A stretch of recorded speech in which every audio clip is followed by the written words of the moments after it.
Hello friends, welcome to Learner's Planet. Friends, in this session I am going to take some doubts sent by the students. The doubts are based on geometry, numbers, calendars, clocks, etc. And I would recommend you just have your paper and pen ready with you and start solving the problems right with me.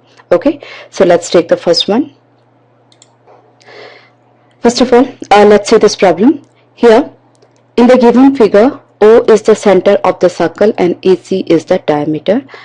Angle ADB is 120 degree, radius is 6 centimeter. Find the area of triangle ABC. So this is actually point B.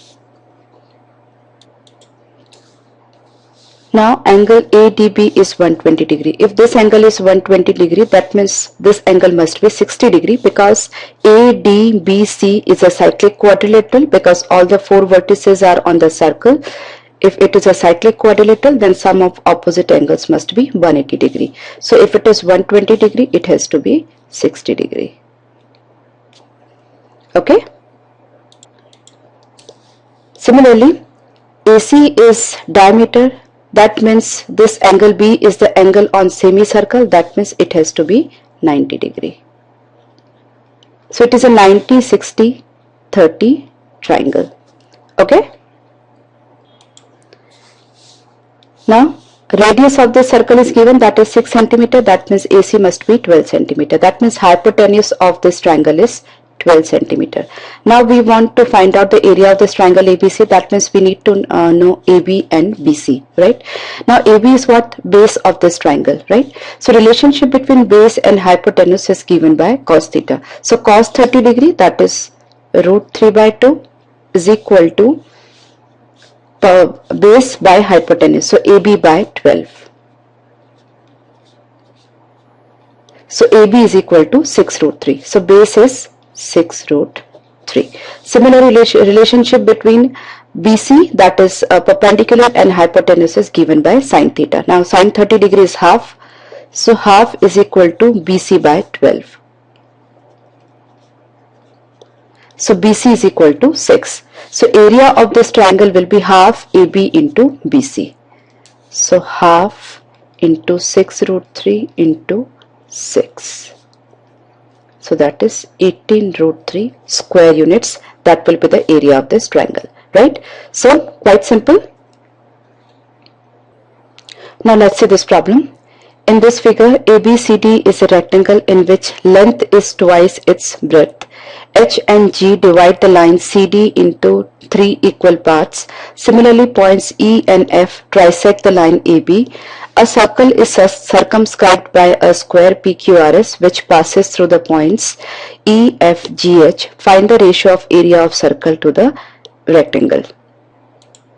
Now here friends, we have to find out the area of circle and area of rectangle. We have to find out the ratio. Now when a circle circumscribe a square, then diagonal of the square, right, whether we talk about SQ or PR, diagonal of the square is nothing but the diameter of the circle, right? So precisely we have to find out the diameter of this square, diagonal of this square. Okay, so first of all, what I assume here, it is given that the length is twice its breadth, right? So what I do, and these are the points of trisection, H and G, these are the point of trisection. So DH is equal to HG is equal to GC.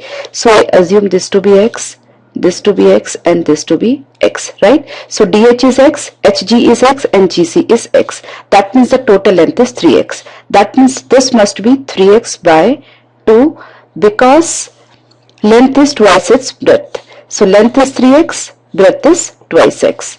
Okay. Now what?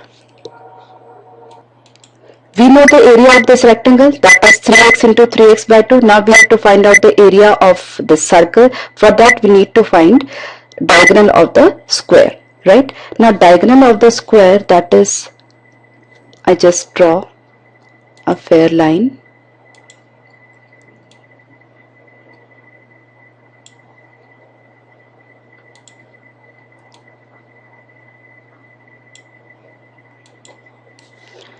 Now diagonal x this complete angle is 90 degree, so this angle must be 45 degree. So, and apart from that, this figure is symmetric. So from this point H to G, the length is x. That means this length, that is this length must be x by 2. Right? Now this angle is 45 degree and this triangle is similar to this triangle. That means this angle must also be also 45 degree. Right? Now if it is 45 degree, this has to be 90 degree. If it is 45 degree, this will also be 45 degree. That means if it is x by 2, this length will also be of x by 2. Right? I suppose this point to be say M. Right? So SM is x by 2 because HN is equal to SM since both the angles are of 45 degree.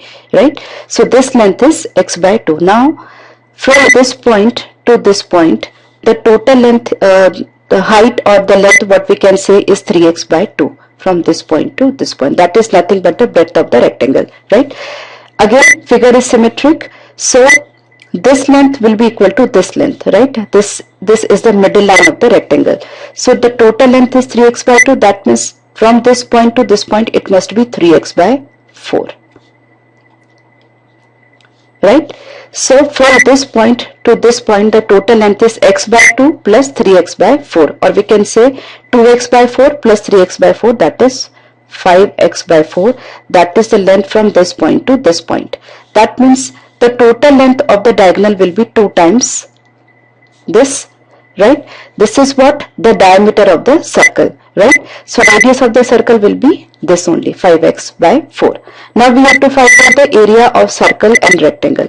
So radius of the circle we have got. So area will be pi into 5x into 5x, pi r square. So it is pi r square, right? And area of rectangle is 3x into 3x by 2. 3x into 3x by 2. Right? Cancel x, 2, 2. So this is 5 into 5, 25 pi by 3 3s are 9, 9 8s are 72.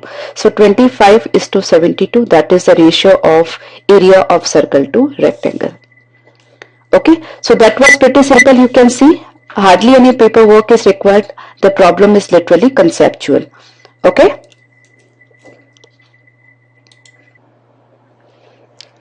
Now this problem. Here ABCD is a cyclic quadrilateral. The angle bisector of ABCD intersect at PQRS as shown in the figure. These 4 points form a quadrilateral PQRS. So PQRS is a square, rhombus, rectangle or cyclic quadrilateral. We have to find out. Now I have redrawn the diagram and put up the data over here. Just see this.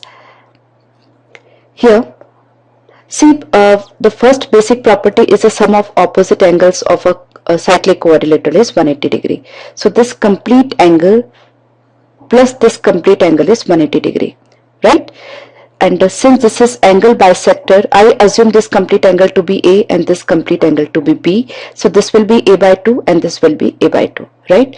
So if A plus B is 180, that means A by 2 plus B by 2 is 90. Similarly, this complete angle is alpha and this complete angle is beta. So alpha by 2 plus beta by 2 will be 90 degree, right? Now we can see this triangle.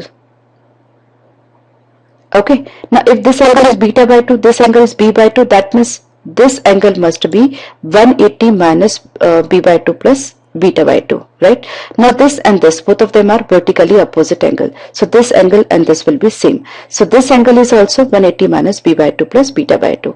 Similarly, this angle will be 180 minus A by 2 plus alpha by 2, right? And this angle and this angle is vertically opposite. So this angle will be 180 minus A by 2 plus alpha by 2. Right? Now if we add both of them, these are opposite angles. So if we add both of them, we'll be getting 360 minus alpha by 2 plus A by 2 plus beta by 2 plus B by 2. That is 180.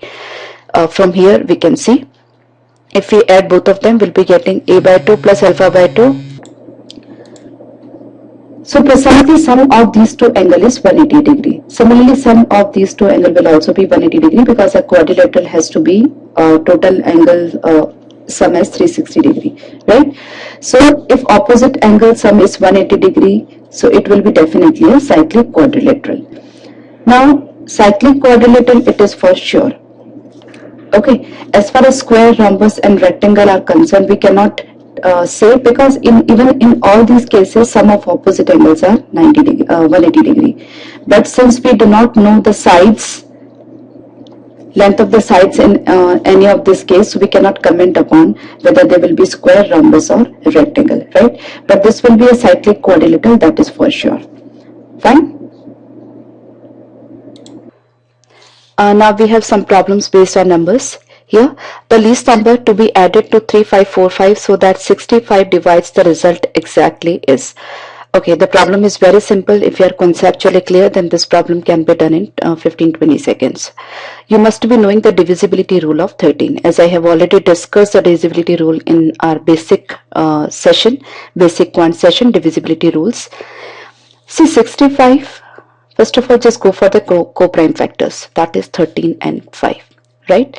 13 and 5 are co-prime to each other. That means if a number is divisible by both 13 and 5, then that number will be definitely divisible by 65. That is the first funda you can say. Right? Now whatever you add, maybe 50, 40, 30, 20 to this number, all the numbers will be definitely divisible by 5. So you don't have to worry anything about 5. Now you have to check for 13. Right? Now precisely we have to add a number from the option. So the final answer is divisible by 13, because 5 is already eliminated. Now we have to check for 13, right?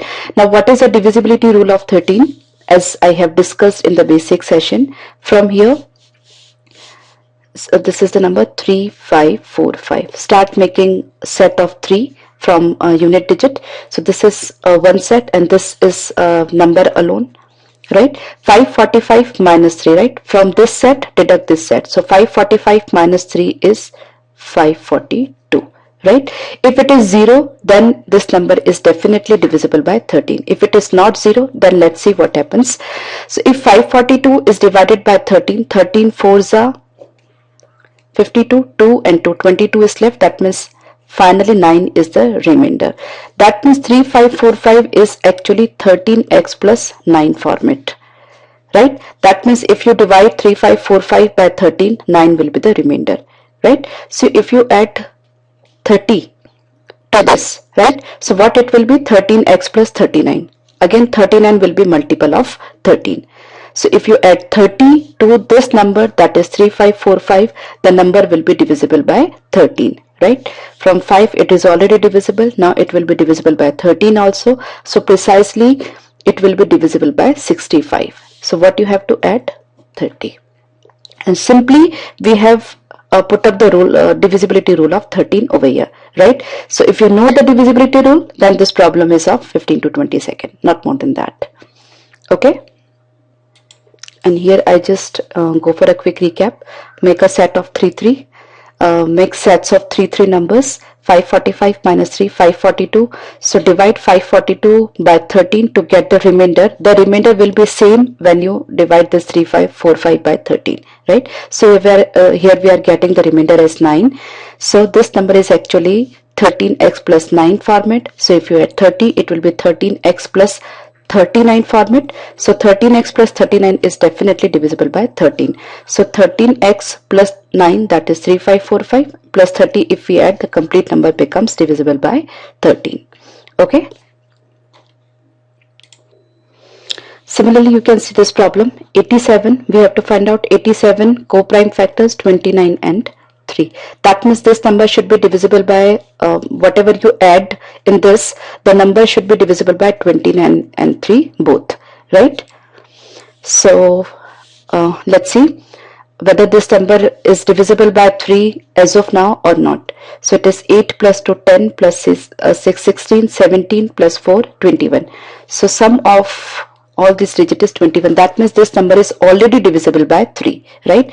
So this number is already in the 3x format, right? So if you want a number that to be added to this and the final result to be divisible by 3, then the number to be added should also be divisible by 3, right? So if this number is in 3x format, the other number should also be in the other number should also be multiple of 3. So 17 and 14, two options are eliminated. Getting my point? Two multiples of 3, if you add, then only you will be getting the final result as the multiple of 3, right? A multiple of 3 and a non-multiple of 3 will produce a non-multiple of 3 as a result. Okay, so here 17 and 14, both of them are eliminated because this number is in 3x format, or this is 3 multiple of 3, and 17 and 14, both of them are not multiple of 3. So if you add this to this, you will not be getting a multiple of 3. If you do not get the multiple of 3, the number will not be multiple of 87, because 87 is nothing but multiple of 3, right? So we eliminated these two. Okay, now whether you add 9 or whether you add 12, in both the cases this number will be, the final result will be divisible by 3. Now we have to check for 29. Okay, now what is the divisibility rule of 29? Divisibility rule of 29 is unit digit into 3 plus number of tens, right? That should be divisible by 29.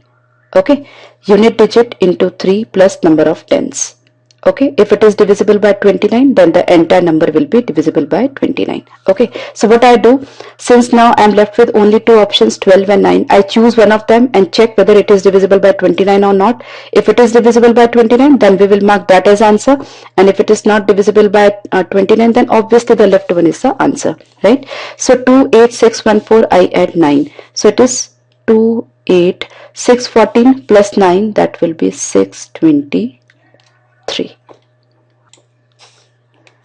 Now unit digit into 3 plus number of tens. Here unit digit is 3, into 3 I add, and now it becomes 2, 8, 7, 1. Further you can repeat the process till you get a number that is multiple of 29, and you can identify that, right? So it is 3 and this is 290. That is definitely multiple of 29.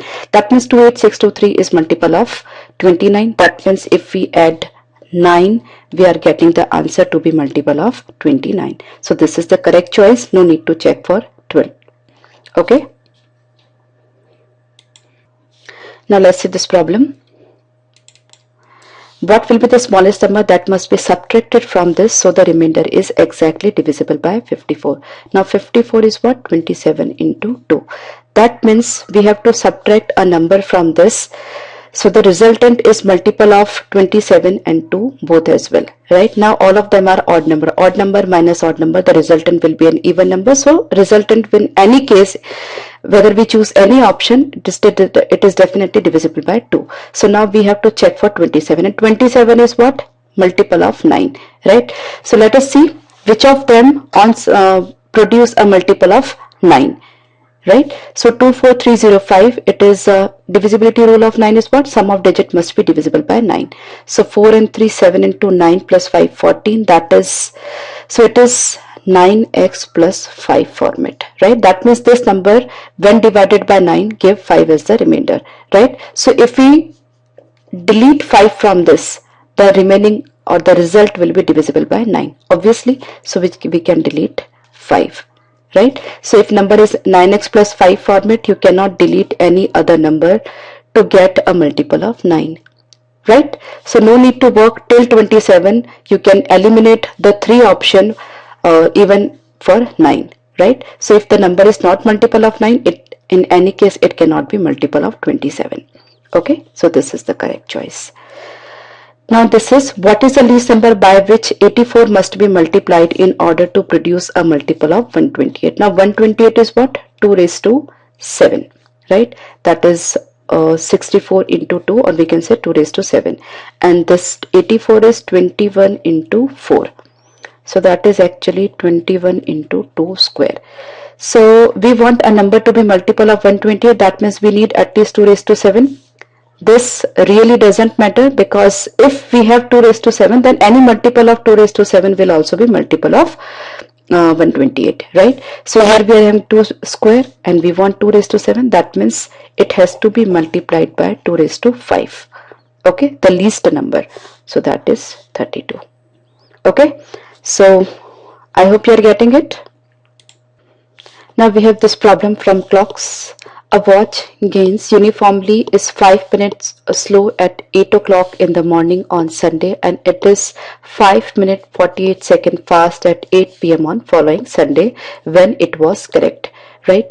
So precisely Sunday morning to next Sunday evening, right? So 24 into 7 plus 12, that is 180 hours. Okay, and initially it is showing 7:55 because it is 5 minutes slow at 8 o'clock, and finally it is showing 8:05:48, right? Because it is fast by 5 minutes 48 seconds. Okay, so precisely it is gaining 5 minutes, that is from 7:55 to 8:05:48. It is gaining 5 plus 5 10 minutes and 48 seconds. 10 minutes means 600 seconds and 48. So precisely it is gaining 648 seconds in 180 hours, right? So 648 seconds in 180 hours, that means every hour it is gaining 3.6 seconds. That is 648 by 180. Right, every hour it is gaining 3.6 seconds, right? So precisely we have to find out the correct time. That means actually it is showing 7:55 and it has to show 8 o'clock, right? That will be the right time. Okay, when actual clock is the correct clock is showing at 8 o'clock, this clock has to show 8 o'clock. That means it has to gain 5 minutes. 5 minutes, that means 300 seconds, right? So it takes 3.6 second is gained in 1 hour. That means 300 seconds will be gained in 83 1 by 3 hours, right? So from Sunday to Monday 24, Monday to Tuesday 24, Tuesday to Wednesday morning 24, 72 is this. So till Wednesday morning 72 hours, and then see 83 1 by 3, that means 9 1 by 3 hour. I'm sorry, yeah, 9 1 by 3 hours more. No, 72 and 83, 11 1 by 3 hours more, right? So it is 7 this 8 a.m. 11 hours, that means 7 p.m. and 1 by 3 hour, that means 20 minutes. So 7:20 in the evening, and the third day, that is Monday, Tuesday, Wednesday. So 7:20 on Wednesday. It will show the correct time, right? I just go for a quick recap. It started with 7:55 on first Sunday, and the next Sunday instead of 8 it is showing 7:55, and on the next Sunday instead of 8 it is showing 8:05:48, right? So precisely it is gaining how much seconds? 648 seconds, right? If you deduct this from this, you'll be getting 648 seconds, right? 7:55 from 7:55 to 8:05:48, it is 648 seconds, right? And actually it is 180 hours. You start 8 and 8, right? It is 8 a.m. on the first Sunday and it is 8 p.m. on the next Sunday. So 24 into 7 plus 12, 180 hours, right? So it is taking 180 hours to gain this many seconds, right? That means per hour 3.6 second is gained. And if it has to show the correct time, it has to gain 5 minutes because it is showing 7:55. So when the correct clock shows 8 o'clock, it has to show 8 o'clock. That means it has to gain 5 minutes. 5 minutes means 300 seconds. So 3.6 second in 1 hour. So 300 seconds in 83 1 by 3 hour. That is 3 complete days. That is 72 hours plus 11 1 by 3 hours. So Wednesday evening 7:20 it will show the correct time. Okay, problem is really simple, only arithmetic calculation is involved, so not to worry much, just go for a quick recap if you are not clear for the first time. Okay, similarly you can see this problem. A watch which gains uniformly is 2 minutes slow at noon on Monday is 4 minute 48 second fast at 2 p.m. on the following Monday. When was it correct? So on Monday, the first Monday, it is showing 11:58, right? Because at noon it is 2 minutes slow, so it is showing 11:58. And on the next Monday, instead of 2 o'clock, it is showing 2 minute 2 o'clock, then 4 minute and 48 seconds, right? So here it is 2 minute slow, and here it is 4 minute plus 48 seconds fast. So in all it is gaining 4 plus 2, 6 minute and 48 seconds. 6 minutes means 360 seconds. 360 plus 48, 408 seconds it is gaining, right? And it is gaining 408 seconds in how many hours? That is 24 into 7. Start from noon of this Monday to noon of next Monday. 24 into 7 plus 2 o'clock, so plus 2 hours. So 24 into 7 plus 2.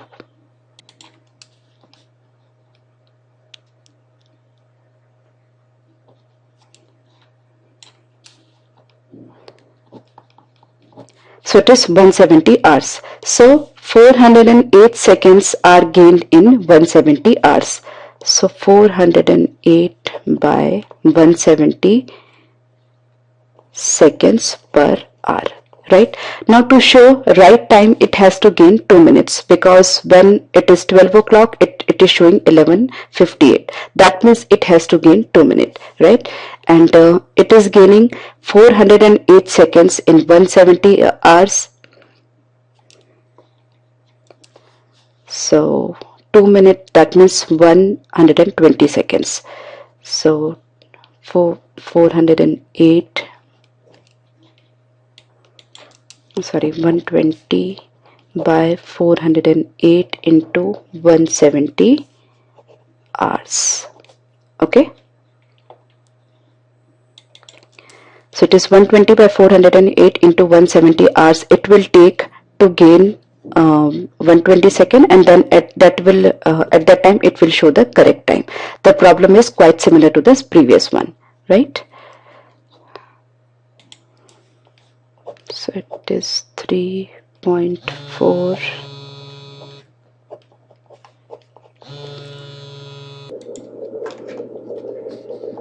So it will take 50 hours from 12 o'clock on Monday. So 12, 24, 24, and then 2. So 12 o'clock on Tuesday, 12 o'clock on Wednesday, then 2 hours, that means 2 p.m. on Wednesday. Right? It will show the correct time. So both the problems are quite similar to each other. You have to see the initial time, the final time. The difference between the two is it is 2 minute loss, here 4 minute 48 second gain. So in all 408 seconds are gained in 170 hours. So per hour gain is this. So it has to gain 120 seconds because it is running 2 minutes behind, 2 minutes slow it is. So it has to gain 120 seconds. So that will take 50 hours, and this 50 hours is 2 p.m. on Wednesday, right? So in the next session, I'll be taking some more doubts on some more topics also, on even and calendar and clocks also. So do revise this session. Bye bye.